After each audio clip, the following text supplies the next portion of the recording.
दोस्तों नमस्कार। इंडिया मिट्टी में आपका स्वागत है। मैं मनजीत सिंह। मुद्दे जन जन के, आम लोगों तक पहुंचना, आप तक पहुंचना, सच क्या है ये सामने लाना और विकास की सही दिशा और रास्ता मापना, ये मीडिया का काम है। इसलिए हम आए हैं पंचायत समिति गड़साना के पंचायत 9 PHD में। मुद्दा जन कल्याण योजनाएं, अनेकों पंचायत समिति के कार्य, पंचायत कार्यालय के कार्य, स्कूल का जैसे एजुकेशन के कार्य, स्कूल की स्थिति क्या है, आज उस पर चर्चा करेंगे। हमारे बीच जो प्रथम पंचायत के सरपंच हैं, निर्विरोध चुने गए थे, और कोकराम जी, उनसे बातचीत करेंगे कि क्या उस वक़्त आपने विकास किया है, किस भावना से वो विकास हुआ, जन कल्याण योजनाएं लोगों तक, लोगों का प्यार आपको मिला। ऐसा प्यार श्री गंगानगर ज़िले में एक प्रथम सरपंच ऐसे थे जिनको निर्विरोध बिन वोटों से चुनी गई पंचायत और बड़ा रुतबा मिला। आजकल ऐसी राजनीति में नहीं है। राजनीति में टांगें खींचने के लिए लोग 20 खड़े हो जाते हैं। सरपंच चुने गए, अनेकों लोगों ने राजनीति करनी शुरू कर दी, लेकिन उस वक्त प्यार था, लोगों को जज्बा था कि अपने पोखराम जी को सरपंच चुनना है, तो लोगों ने चुन के दिखा दिया। वो गांव है जो शांति भली भांत लोग जानते हैं, प्रेम प्यार से बहुत बड़ा इनको रुतबा मिला। हम आज उनसे बातचीत करेंगे। पोखराम जी हैं। पोखराम जी, जब पंचायत ने आपको चुन दिया तब पंचायत समिति अनूपगढ़ थी, तब आपके कार्य कितना सरकार ने बजट दिया, किस विस्तार से आपने कार्य किए और क्या संतुष्टि थी उस वक्त की? आज संतुष्टि नहीं है नए जो युग के सरपंच हैं। 1995 में 9 PHD पंचायत को रावला मंडी पंचायत से अलग कर दिया गया था जी। उसके बाद नई पंचायत थी और सरकार की तरफ ऐसा कोई बजट नहीं था कि पंचायतों को बिना सहयोग से पैसा मिले। ना ही को सरकार पास ऐसी कोई नियम थे कि सरकार अपने स्तर पर कोई काम करे। जन सहयोग से काम चल रहा था। कुछ नियम ही ऐसे थे सरकार के कि बिना सहयोग बिना कोई कार्य हो ही नहीं रहा। और ऐसे नियम भी नहीं थे कि सरपंच जो पावर लेके बजट से कोई आए जी तो गांव से मिलजुल कर ये कोई पंचायत चलाते थे। जी जी और सेक्रेटरी थे, सरकार के पास सेक्रेटरी भी नहीं थे। जी जी एक पंचायत में 1 महीने में 2 सेक्रेटरी बदल दिए जाते थे। जी जी और सेक्रेटरी भी जानकार नहीं थे, वह भी अनजाने में कहीं कोई ग्राम सेवक लगा दिया, कहीं कोई से पकड़ के लगा दिया। जी जी और सरपंच भी परेशान थे। और काम मीटिंग में जो ले रहे थे, मीटिंग किस आधार पर ली जाए जी जी ये भी कोई निश्चित नहीं था। जी कहाँ मीटिंग ली जाए कि पंचायतें थी नहीं, पंचायत घर थे नहीं, जी तो सरपंच परेशान हुए। जी जी पूरे राजस्थान में जानूँ एक 9 PHD पंचायत में अगर पंचायत नहीं बनी 95 में, तो राजस्थान में भी ऐसी कमजोरी होगी। जी जी तो सरकार बजट पंचायत बनाने में पीछे रही है। क्या जाने सरकार के पास पैसा था या नहीं था, जी जी वह तो सरकार जाने। जी तो 95 में जन सहयोग से कुछ सहयोग मिला सरकार की तरफ से। कलेक्टर साहब ने आर्डर दिए तो मीटिंग में यही लिया जाता था, कुछ गांव पैसा दे, कुछ हम देंगे जी जी और सहयोग करके कुछ बनाए। जी जी तो पहली बात तो RCP थी 1971 में। जी जी तो RCP के नक्शे जो बनाए गए थे जी जी वे बीकानेर 8 नंबर कोठी से नक्शे आ रहे थे, मिल रहे थे। और सरपंचों को यही पता नहीं था कि पटवारी पहले RCP के काम कर रहे थे। जी जी तो उन्होंने ये भी गांव को सचेत नहीं किया और पटे भी दिए RCP ने जी जी गांव वालों को, और पटे दे करके ना तो उन्होंने निशान दिए गांव पंचायतों में और ना ही उन्होंने कब्जा दिया। मनमाने ढंग से उन्होंने कोई पटा मिला है तो पटों के आधार पर मनमाने ढंग से कब्जा किया हुआ है। कम हुआ ज़्यादा हुआ वह पटे वाले जाने। पटवारी ने कोई ऐसा पूछा नहीं कि हम नपाई करेंगे तब आप इसका कब्जा करें। कब्जा करें। ऐसा कोई पटवारी ने, कोई सरकार तहसीलदार जी ने आदेश नहीं दिया जी जी कि आप गांव में जो नक्शा सरकार दे रही है जी जी प्लाटों के लिए, जो नक्शे बनाए गए उसी आधार पर मकान बनाए और उसी आधार पर पंचायतें बनाए, उसी आधार पर डिग्गी बनाए, उसी आधार पर गांव का विकास किया विकास जाए। करें। हाँ जी कोई ऐसा नियम सरकार की तरफ आया ही नहीं, तो पंचायती इसमें क्या करे। जी जी सरपंच तो परेशान होकर बैठा रहा, अब काम करे किस स्तर पर करे। जी जी चलो होता है, हाँ जी पुरानी धारा के आधार पर कुछ गांव वालों से सहयोग ले रहे थे, कुछ अपने पंचायत से सहयोग ले रहे, मिला जुला के कुछ सरकार के सहयोग से कुछ जैसा हुआ वो कर रहे थे। उसके बाद 97 में कोई बजट आया पंचायत का, जी जी वो जन सहयोग से आया, जैसा भी गारा मिट्टी से मिला जी जी कुछ भी चालू किया जी जी और बजट भी पछाड़ी में जाते हुआ। जी जी अब स्कूल की बात रही, 5वीं स्कूल था 9 PhD में, जी जी उसके बाद 8वीं कर दिया गया, जी जी अब 12वीं में स्कूल है। जी जी तो मैंने पुराने सरपंच से कहा कि आप इसमें पंचायत बनी हुई है, पंचायत भवन पुराना बना हुआ है, जी जी जैसा भी छोटा मोटा कुछ भी बना है, जी निशान तो है ना पंचायत के, पंचायत का। आप उस पंचायत में काम चलाएं ठीक है जी। और जैसा भी चलाए मीटिंग करके, हाँ जी जैसा भी गांव का विकास सरकार दे उसी के आधार पर आप चलाएं। सरपंच साहब, एक बीच में मैं बात आपकी रोकना चाहूँगा कि जब ये पंचायत कार्यालय बना था तो आपके कार्यकाल में बना था या इसका नींव पत्थर कब शुरू किया था, कब ये मुकम्मल हो गया था? मेरी पंचायत में ये 97-98 में बना है, जी जी करीब करीब साल रह गया था उस कार्यकाल में, जी जी और ऐसे बजट भी नहीं आ रहे थे जिस कारण सरपंच इसे बना सके। जी जी जैसा पैसा आ गया तो लग गया, नहीं है तो पड़ा रहा। जी जी इस कारण से मेरे टाइम में ये पंचायत भवन चिनाई तक हो गया, बाकी आगे दूसरे सरपंच ने कंप्लीट किया। तो ये पंचायत समिति तब अनूपगढ़ थी? आप अनूपगढ़ पंचायत में हम शामिल थे और कलेक्टर साहब करनी सिंह जी हमारे मौके पर वे मालिक थे। तो मीटिंग में करनी सिंह जी हमें अच्छा कह रहे थे कि आप आश्वासन पर काम नहीं करेंगे, आप जो भी काम करेंगे नियमानुसार लिखित में काम करेंगे। जी जी तो हमें ऐसा ना तो कोई सेक्रेटरी ऐसा मिला जो आदेश नियमानुसार करवाए, जी जी और सेक्रेटरियों को भी ऐसा ज्ञान नहीं था कि भाई सेक्रेटरी ऐसा नियमानुसार करे, जी कि उनका पता ही नहीं था सेक्रेटरी कि पंचायत किसने चलानी है, किसने मीटिंग बिठानी। और सरपंच अपनी मन मर्जी से कोई तारीख आती तो मेंबरों को ले करके वो मीटिंग बिठाते। मीटिंग चाहे आपात स्थिति में हो, चाहे 27 मीटिंग हो, वो जैसा भी मीटिंग बुलाते, कोई प्रस्ताव भेजते, पास होता ना होता वो सरकार की मंजूरी पर होता तो ठीक, नहीं होता तो भी ठीक है। सरपंच साहब, आपके बाद जो नया सरपंच चुना गया था वो कौन थे और उन्होंने इस पंचायत कार्यालय का वो पूरा मुकम्मल काम किया? मेरे बाद मुझसे पहले गंगा बिशन यहाँ पूरी पंचायत रावड़ा में थे, और मेरे बाद जलंधर सिंह आए। जी जी और जलंधर सिंह उन्होंने जो भी किया, जो बजट मिला उन्होंने किया। जी जी पर मेरे टाइम में स्कूल में जो बजट 4 दीवारी थी, जी जी वो भी एक 11 में थी, जी जी वो भी एक ठीक बनी है। हाँ जी जैसा भी बना टुकड़ा। हाँ जी हाँ जी और उससे पहले भी कोई कार्य हुआ है। हाँ जी और उसके बाद सरपंच ने कोई सीमेंट की बनाई 4 दीवारी, हाँ जी जैसा ही बजट आया उसने बनाई है।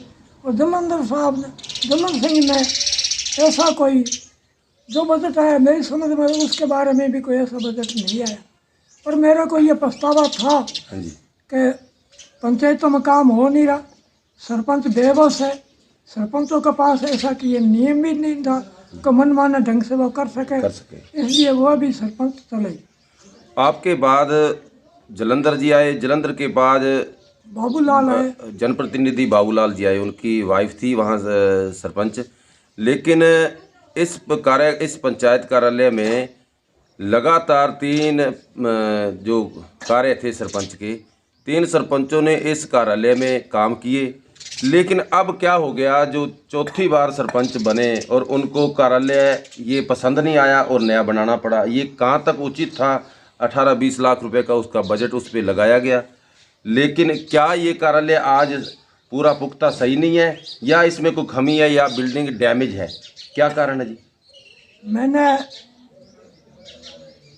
दलीप सरपंच हुए जी जी या 10 में हुए होंगे, जी जी तो मैंने सरपंच को कहा, मीटिंग में ही कहा कि आप इस स्कूल में ये पंचायत भवन नया बना करके, जी जी और 1 बीघा जमीन पड़ी है जी जी नर्सरी विभाग में, ठीक है जी। और वहाँ डिग्गी भी है, जी जी और 1 बीघे में आप पंचायत भवन बनवा दें। जो ये 9 PhD की आबादी कितने मरबों में है, और जो पास वाले मरबा जैसे वन विभाग में है, तो वहाँ आबादी बसी हुई है, गांव लोग बसे हुए हैं, वहाँ बिजली, लाइट और टूटी का पानी और वाटर बक्स का पानी सप्लाई होता है। तो लेकिन उनको समस्या बड़ी आती है इस बात की कि हमारे पट्टे नहीं काटे जा रहे, हमारे को कोई प्रधानमंत्री आवास योजना का लाभ नहीं मिलता। सरकार ऐसा पट्टा जरूरी मांगती है, लेकिन पंचायत अभी पट्टे काट नहीं रही। ये वन विभाग की जगह है, इसको आवासीय भूमि में करवाने के लिए आपकी क्या राय है? कैसे होना चाहिए, कहाँ जाना चाहिए, और ये लोग आपकी मदद लें, क्या आप इनकी मदद कर सकते हैं?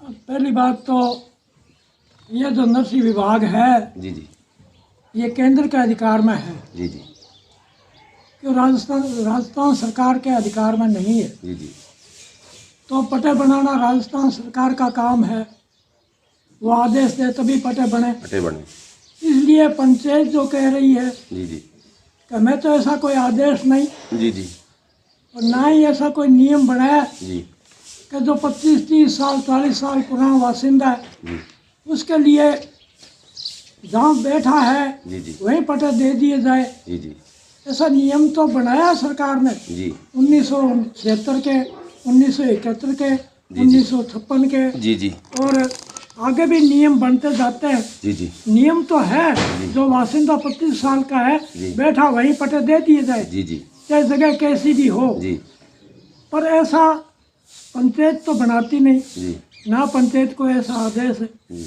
तो मैं एक बार अजमेर गया जी 1998 में, ठीक है जी।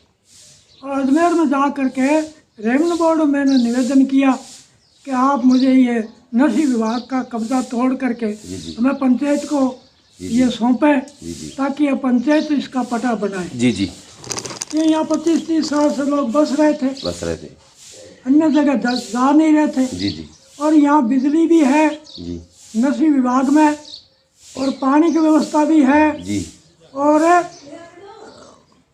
बाकी दूसरे साधन, सरकारी साधन भी है वहाँ। जी जी सब कुछ होते हुए भी अगर नर्सरी विभाग है हाँ जी तो सरकार को यहाँ पानी के आदेश नहीं देने चाहिए थे, जी जी जी बिजली नहीं देनी चाहिए थी। जी जी अगर दे दिए तो उनके पट्टे भी बनाने चाहिए थे। जी जी इसलिए आप, मेरा निवेदन है कि सरकार को ये चाहिए, राजस्थान सरकार को, जो नर्सरी में कहीं पंचायतों आबादियों में कब्जे हुए हैं नर्सरी विभाग के, उनके पट्टे बनाए जाए। क्यों 25-30-40 साल से बैठे, उनके पट्टे बना करके उनको पट्टे सौंपे जाए, ताकि वो अपना सरकार का जो विकास का फायदा, जी जी लाभ कोई उठा सके, अपने मकान बना सके, जी जी और अपनी व्यवस्था सही कर सके। मेरा ये निवेदन। सब सिस्टम है, बिजली का भी है, पानी का भी है, तो लेकिन चूक कहाँ है? चूक है जनप्रतिनिधि या सरपंच। क्या इस आबादी को आवासीय भूमि नहीं करवाना चाहती, या वोटों की राजनीति है? या राजनीति जब करते हैं लोग, इलेक्शन आ जाते हैं नज़दीक, तब इसको ऐसा सवाल खड़ा कर देते हैं कि आपको इस बार आबादी का पट्टे काटे जाएंगे। ऐसा लुभाना और ऐसे लोगों से वोट लेना झूठ बोलकर तो एक राजनीति होती है। सच सामने ला रहे हैं। इस आबादी भूमि को अगर 25 साल से ज़्यादा आवासीय भूमि बनी हुई है तो आज उनको पट्टे जारी करने चाहिए। पोखराम जी ने सत्य बताया है कि हम चाहते हैं कि मैं 1998 में रेवेन्यू बोर्ड गए थे, वहाँ हमने अपील की, लेकिन आपके बाद क्यों नहीं अपील की सरपंचों ने? क्यों नहीं उन्हें ये रंग दिखाया कि हम इसको आज तक करवा देते?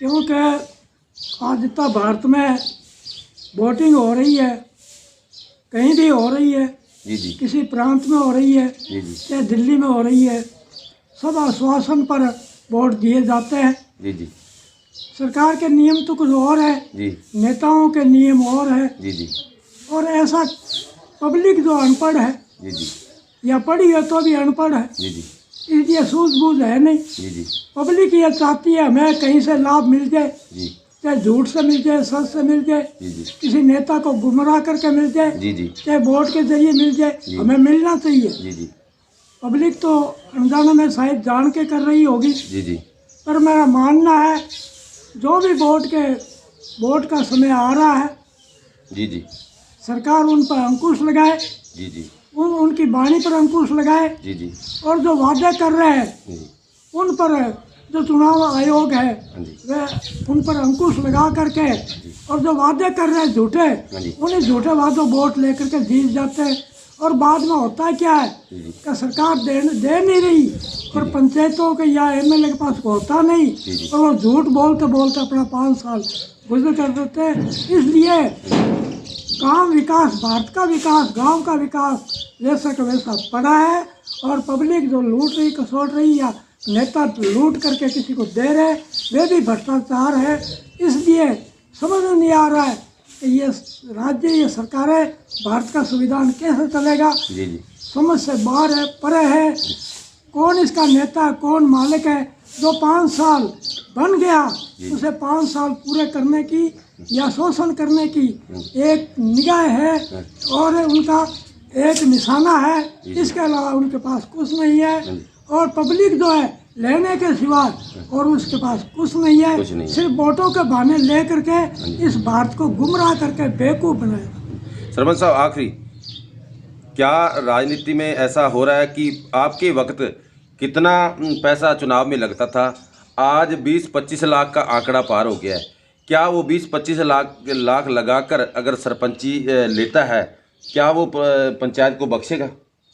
नहीं, पहले तो कोई 5-6 हज़ार रुपये में गाड़ियों में तेल डाल करके, हाथाजोड़ी करके, या गांव वाले चाहते थे वो बन जाता पंचायत अपने जो चाहते वे बन जाता था। तो आज तो खर्चा जो था वे करीब करीब नियमानुसार ही लग रहा था। जी जी कोई ऐसा भी नहीं था कोई बिक जाए। हाँ, पर आज का खर्चा देखे जी जी तो आश्वासन पर देखे, जी जी झूठे वायदों पर देख करके जी वो सरपंच भी लुट जाता है, जी वो जी एमएलए भी लुट जाता है, जी जी और बाद लुटने के बाद में फिर औरों को लूटने की कोशिश करता है। करते हैं। भाई मेरा घर पूरा आ जाए, मेरा घर पूरा आ जाए। वो विकास के बहाने हाँ जी देश को भी लूट रहा है, हाँ जी और गांव को, इलाके को भी लूट रहा है। अगर देखा जाए तो मीटिंग में, प्रस्ताव में कुछ और होता है, काम करने में कुछ और होता है, और काम देखा जाए तो 10% भी सच्चाई नहीं है। 10%। इसलिए मेरा मानना है कि इसकी बात की कौन सरकार निगाह करे, हाँ जी या सीआईडी निगाह करे, जी या फिर गांव वालों के पास तो कोई है ही नहीं प्रजातंत्र के पास, वो तो कर ही क्या सकते हैं। क्या कर सकते और कहते हैं, कोई कहता है कोई प्रजातंत्र में, तो उसके खिलाफ कोई और दायरा खड़ा कर देते हैं या मुकदमा खड़ा कर देते हैं। इसलिए वे भी कहने से चुप हो जाता है। मेरा मानना है कि सरकार इस पर ध्यान दे, और गांव के विकास पर सही निचले सतर पर आकर देखे, उस घर में आकर देखे कि तेरा क्या विकास हुआ, पैसा कहाँ से आया, तेरा काम क्या है, और तेरे को अनाज मिल रहा है, कितना मिल रहा है, और किस जरिए मिल रहा है, संपत्ति क्या है तेरे पास, और कितना साधन है तेरे पास, मोटरसाइकिल है, ट्रैक्टर है, जी जी या कोई ज़मीन है, पिता के नाम ज़मीन है, तो फिर तू अनाज ले क्यों रहा है। जी जी तो सरकार को चाहिए जो अनाज मिल रहा है वह भी उस गरीब को मिलना चाहिए, जिसके पास कोई साधन नहीं है, जिसके पास एक खाने का टाइम दाना नहीं है, उसको मिलना चाहिए। उसको तो जिनके पास ज़मीन है, पिता के नाम ज़मीन है, ट्रैक्टर है, कार है, मोटरसाइकिल है, दुकानदार है, उनको अनाज मिल रहा है, माल है, और वो कह रहे, पूछ रहे हैं कि अनाज लीजिए, कि सरकार दे रही, हम ले रहे, वोट दे रहे। तो क्या यही सरकार के नियम रह गए? मेरी समझ में नहीं आ रहा है। तो प्रजातंत्र में सब झूठ कसोट चल गया है। इसे पे कौन रोकने वाला है? जी जी प्रजातंत्र हो ही ऐसा गया है। बजट अगर 25 लाख का सरपंची पे लगे, 50 लाख लगे, क्या वो भरपाई कहाँ से करेगा? ये आप सोचोगे, ये विचार करोगे, वोट डालने से पहले जरूर आप सोचोगे, क्यों आपका अधिकार है, एक एक वोट से सरकार चुनी जाती है। लेकिन जिस इंसान ने, जिस लोगों ने दारू सिक्का बांट कर वोट लिया है, आपसे पैसे वो वसूल कैसे करेगा? ये सरपंच साहब जी, वो 25 लाख लगाता है तो 25 लाख वो वसूल कैसे करेगा? क्या आमदनी है सरपंच को? सरपंच को यही है, अभी जो नरेगा चल रही है, जी जी, मैं भी नरेगा में गया हूँ। जी जी, एक एक आदमी के घर बैठा हुआ है जी जी, और उसके कैमरे में एक एक आदमी 4-4 जगह फोटो खिंचवा करके जी जी, और वो पैसा ले रहा है। जी जी, एलडीसी जो है जी, वो भी अपने दफ्तर में बैठा है, जी जी, सरपंच भी बैठा है, जी जी, और जब कह रहा है हाँ जी, कोई व्यक्ति हाँ जी, तो उसको झिड़क दिया जाता है या उसको बहिष्कार कर दिया जाता है जी। या उसके खिलाफ कोई दायरा बात और कह दी जाती जी, है। जी। इसलिए गांव उसको- वाले भी चुप बैठे। जी जी, और नरेगा जो है हाँ जी, और काम नरेगा का देखिए, इसमें कल परसों ऐसा मीडिया में आया है, जी जी, देख के मैं हैरानगी हुआ कि मेरी 9 PhD नहीं है, पूरे राजस्थान में नरेगा भ्रष्टाचार है। या तो नरेगा बंद कर दिया जाए या नरेगा चालू करे, धरातल पे। हाँ धरातल बंद करे, ताकि ये पैसा सरकार का जो है ये किसी और काम में लगाया जाए, देश का धन बर्बाद न हो, देश का धन की बेइज्जती न हो और ऐसी धोखाधड़ी न हो। गांव वालों को पता ही नहीं पैसा कहाँ से आ रहा है, घर बैठे ले रहे हैं। और परिश्रम के नाम कर अगर आप साइड पर देखें, जहाँ 5 लाख एक खाड़े पर खर्च हुआ है, कहीं सड़क पर हुआ है, वहाँ 500 रुपये का काम नहीं हुआ है। आप देखिए सही, सरकार इसकी कौन जान इंक्वायरी करेगा और कौन इसका मालिक है? या प्रधानमंत्री है या मुख्यमंत्री है या कलेक्टर साहब है? कोई समझ से परे बाहर है। बहुत बड़ी बात कही सरपंच साहब ने कि धरातल पे आप देखो तो काम नहीं चल रहा, लेकिन 5-5 लाख खाड़ों पे नरेगा के पैसे उठाए जाते हैं, नरेगा के काम किए जाते हैं। ये पंचायत समिति के प्रधान की जिम्मेवारी है या विकास अधिकारी की जिम्मेवारी है? खामी है, क्योंकि आज वर्कर, मैं इसलिए कह रहा हूँ, पंचायत समिति ने वर्कर छोड़े हुए हैं, कमीशन पे काम चल रहा है, सब धंधे चल रहे हैं, ऐसे धड़ल्ले से चल रहे हैं कि ज़बरदस्ती लोगों में पैसे से लूट हो रही है, जनता का विकास नहीं हो रहा। आप बने रहिए, आपको सच दिखाते रहेंगे। हम अपने गांव से सच दिखाया है, क्योंकि प्रथम पंचायत सरपंच ये पोखराम जी हमारे बीच थे। इनका बहुत बहुत आभार, क्यों इन्होंने सच बताने की एक हिम्मत जुटाई है। जब जनप्रतिनिधि चुने जाते हैं तब वो ये देखना चाहिए ये इंसान किस चीज़ से जुड़ा हुआ है। धन से जुड़ा हुआ, आप धन से जोड़ कर देखोगे तो आपका विनाश होगा, विकास नहीं होगा। लेकिन आप ईमानदारी और किसी अच्छे इंसान को सरपंच बनाओगे तो आपके लिए एक बहुत बड़ा लाभदायक सिस्टम होगा। आप इस वीडियो को ज़्यादा से ज़्यादा शेयर करें ताकि आपकी खबर, आपके गांव की खबर, आपके शहर की खबर, आपके इलाके की खबर आप तक पहुंचती रहे। मैं मनजीत सिंह, इंडिया में टीवी में आपका धन्यवाद। जय हिंद, जय भारत।